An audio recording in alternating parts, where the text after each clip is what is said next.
Hi guys, welcome back to my YouTube channel. Let's have coffee together and chit chat. I have some stuff to catch you guys up on. Let me start with my spiel. My name is Dory. I am 47 years old as of yesterday. I am 5'4". I had vertical sleeve gastrectomy weight loss surgery on September 12th, 2016 with Dr. Darren Tischler in Hartford, Connecticut. My highest recorded weight ever was 350 pounds. Day of surgery, I was 300.5.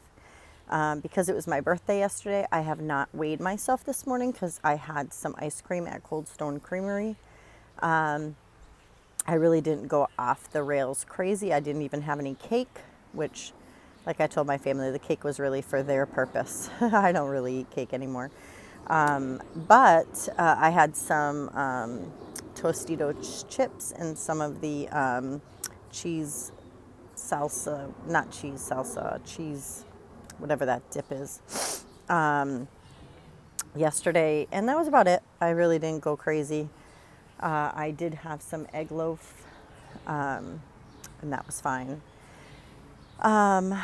So my lowest adult weight was 169.6, and I was 173 and a half, so 173.5 the other day, which is great, and I think I'm probably still around that, not much higher than that.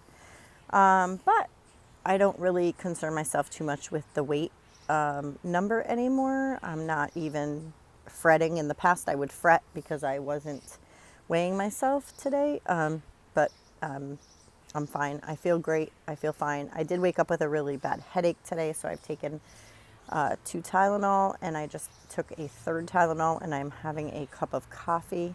I don't drink coffee very often anymore, maybe once or twice a week. And that's really it. I try to get still my gallon of water. If you guys look back on my previous videos, you'll see that I had a bout with kidney stones. It was a pretty crazy time a couple weeks ago. But I'm better now. I don't feel any kidney problems or anything anymore. Probably because I have been consistent with drinking a gallon of water a day, and that's probably why I'm losing weight still and have noticed a really good change. Also, I have been on an egg loaf kick.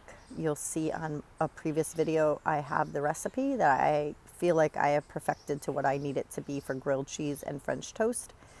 And so eating that, of course, is kind of like the egg fast, but not as strict. But it is really good macros. It's higher fat and very little protein, although eggs do have protein, but the fat overweighs the protein. So because of the kidney stones, I have put my protein all the way down, and I'm already going to be 3 years post-op. So it's not really that big a deal, but I only get between 60 and 70 grams of protein per day, and I think that that's actually helping with my kidney stones and not having pain.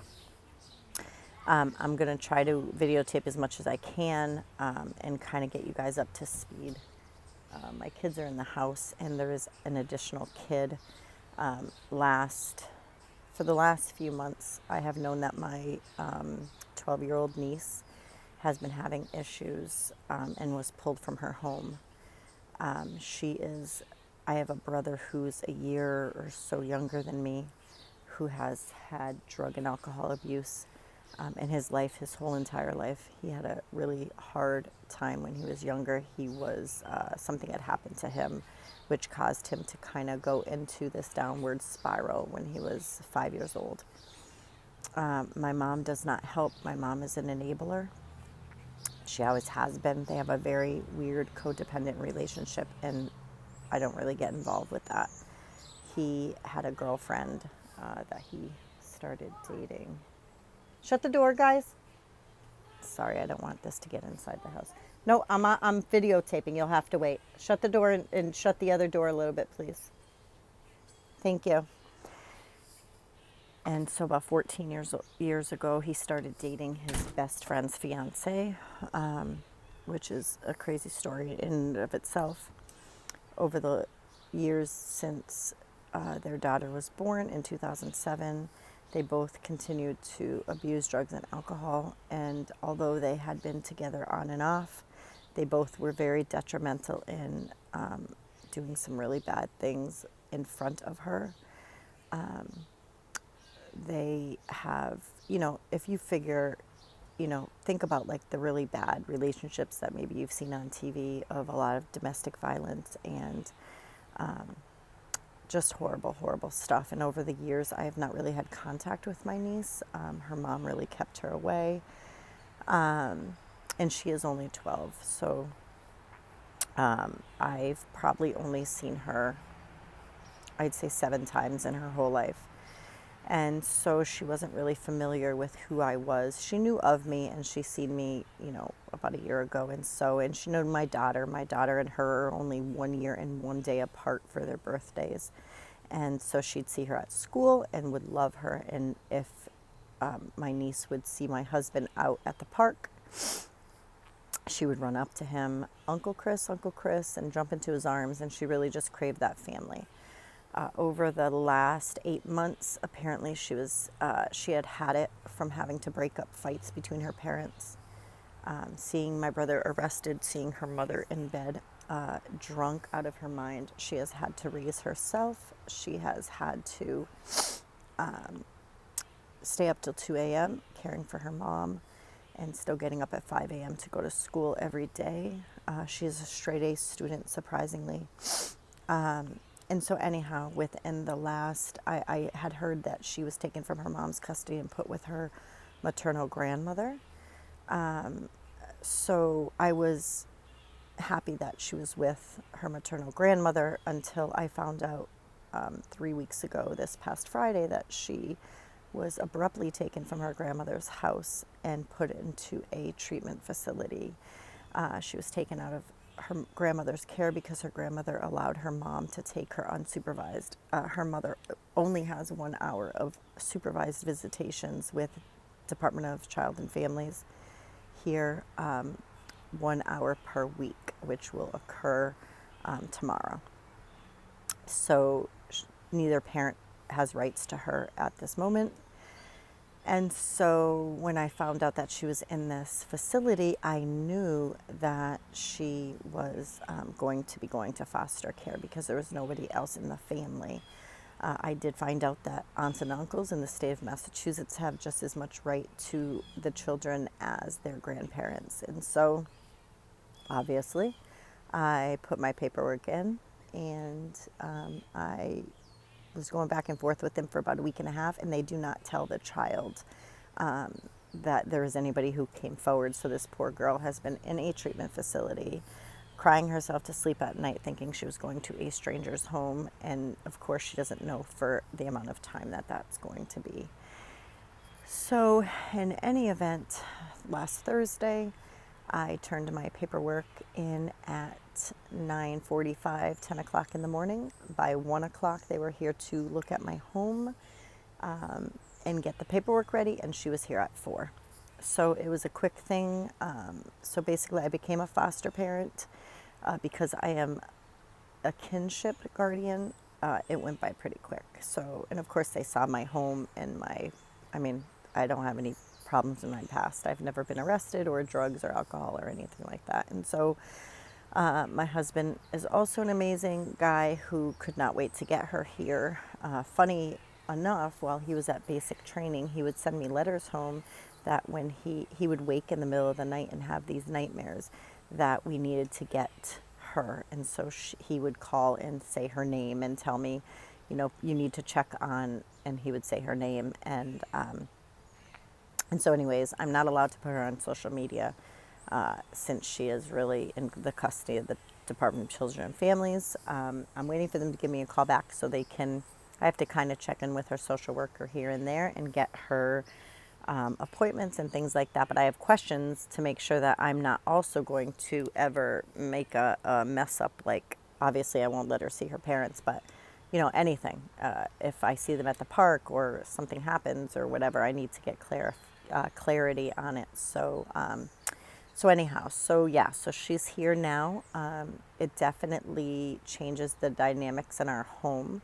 She's a very caring, loving person, but she definitely is like she's 16, 17 years old instead of being newly turned 12. She helps out a lot, but I do have to keep my eyes on her. She definitely wants to get on the computer and things like that, but she's not allowed without supervision. She does read a lot, which is great. So I just have to always stay one step ahead of her, and thank God I am a stay-at-home mom, so I am able to always be with her and give her love. She has not cried since Thursday. She's very happy. She has adjusted extremely well. Yesterday she came to church and she met a ton of people and they introduced her at church. And so she's really, really happy. So hopefully this is going to be good for her. We don't know how long we will have her. It could be as little as maybe 3 months, 6 months. There are some things that are court ordered for both her parents to do. My brother and his girlfriend have always have a toxic relationship, and so they really did things in their relationship to hurt each other, which actually hurt her. And so they really should not be together. But both of them are sober at this point. They have to go to mandated things that the court has put on them, which is AA meetings, drug testing, psych evaluations, therapy. I believe her mother has to go to an in-treatment program. I will get more of that information as the days go on, because in Massachusetts they have to provide me with everything that they are doing or everything that they are not doing that they should be doing, and stuff like that. But she is a good kid, a really good kid. And so I'm really excited that we have her here. I feel like this has really kind of, I don't want to cry.